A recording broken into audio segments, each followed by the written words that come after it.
Hari umugabo wari uciriritse afite akazi gasanzwe kamuhembaga amafaranga atari menshi, ariko nanone kamurindaga gusaba. Yari umugabo w'umugore umwe n'abana batatu.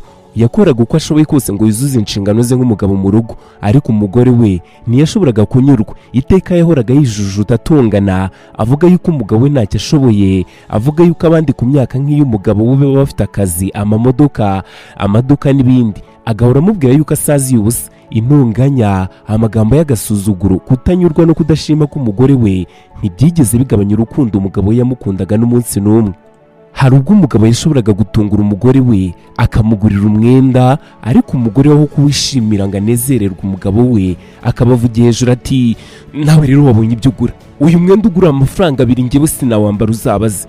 Umugabo agisakira ati, humura mugore wanjye, umunsi umwe nzagira ubushobozi buhagije, icyo gihe nzajya nkugurira ibyo ushaka byose by'agaciro wifuza. Umugabo agakora amanywa n'ijoro ngo abashe kubona ibyo abana n'umugore we bari buze gukenera, ariko bikanga. Buri munsi mu rugo rwe ntihaburaga intonganya ziturutse ku bushobozi buke yari afite. Uyu mugabo ntako atagize. Umugore ntiyashoboraga na rimwe kumuhamagara kuri telefone keretse igihe yabaga afite icyo ashaka kumwaka kigendanye n'amafaranga. Cyaba kitabonetse kandi intambara ikarota. Umunsi umwe umugabo ava mu kazi anezerewe cyane, atahana ikiro cy'inyama yumva anejejwe no gutungura umugore we ngo amubwire yuko yahashye neza iryo joro. Umugore abonye icyo kiro cy'inyama ati, ubwo rero nawe wahashye, uje wirukanka wahagera wenda kuva mu mutima hejuru y'amafuta y'inyama wahashye, nta mavuta, nta gitunguru, nta birungo, ubwo se uje uzi ko mu by'ukuri turi buze kubiteka gute? Urumva turi buze kuzitekesha iki? Turazotsa. Atuguraho kandi wiyita umugabo. Ibyiza nuko rwose wari kubireka. Umugore asiga za nyama yigira kwiriryamira. Umugabo arababara cyane, ariko ntibyamubuza gukomeza gukunda umugore we cyane. Iminsi yakomeje kwicuma. Mu gitondo kimwe umugabo abyuka yumva ububabare bukabije ku kirenge, ariko ntiyabyitaho, arakomeza ajya mu kazi nk'ibisanzwe. Atashye ku mugoroba akuyemo inkweto, abona ku kirenge handi haramutse hamurya haje agaheri gatoya. Umugabo araryama yumva yuko biri buze gushira, ka gaheri gakomeza gukura umunsi ku munsi, kagenda gakura, ariko uburibwe mu kirenge bwiyongera.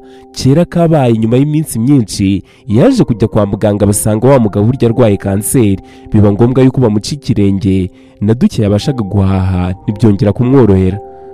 Umugabo baje kumuca ikirenge, ariko yari yarakerewe kwivuza. Kanseri yari imaze kugera kure, aho atabasha kuvurwa ngo akire, cyane yuko nta n'ubushobozi yari afite bwari bumuvuze mu mahanga.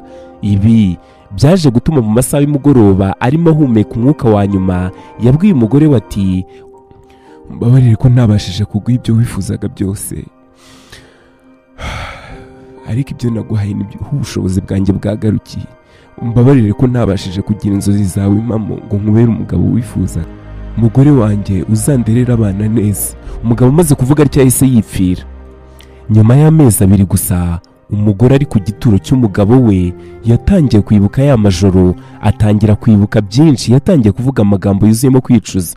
Ati, mugabo wanjye, ubu noneho nibwo nsobanukiwe agaciro n'umumaro wawe. Ndibuka utahana ikiro cy'inyama nkakigutukiraho, ariko ngeretse no kubona ikiro no guhahira ubu simbibashije. Nirirwa hirya no hino nshuro mesera abakire ngo ndebe ko nabona ibyo ngaburira abana. Ubu nibwo mbasha gusobanukirwa neza ukuntu gukorera amafaranga bivuna. Ndibuka urukundo wankunze, nubwo icyo nari nshoboye ari ukukwitura amahane, amatiku n'intonganya zaburikiye. Amashuri, ibyo kurya, imyambaro y'abana byose ninjye bireba. Numva ngiye gusara. Umbabarire ko ntabashije kumenya agaciro kawe ugihari. Ibyiza byawe nabimenye ugiye. Mu rugo twese turagukumbuye, abana ntibahwema kumbaza igihe uzagarukira. Kugenda kwawe kwamumuye amaso mugabo wanjye. Umugore ubuzima ntibwamworoheye, ariko akomeza kurwana. Ubuzima bwe bwose yabumaze yicuza amahirwe yabonye akayapfusha ubusa. Inkuru yigisha twe kumenya no kwibuka ibyiza by'abo tubana ari uko bagiye. Urukundo ntabwo ari ingano y'ibyo dufite, ahubwo ni uburyo tubasha kubisangira na bagenzi bacu. Uburwayi nta n'umwe ubuhamagara, n'urupfu nta waruhunga. Isaha n'isaha rwagutwara uwo muhorana mwirirwa na buri munsi. Menya agaciro kakiri muzima, abo mubana buri munsi, abo mukorana, abo mwigana, abo bose mumenye agaciro kabo bagihari. Mutazicuza umunsi bazaba batagihari, akaba aribwo mubasha gusobanukirwa icyo bari babamariye.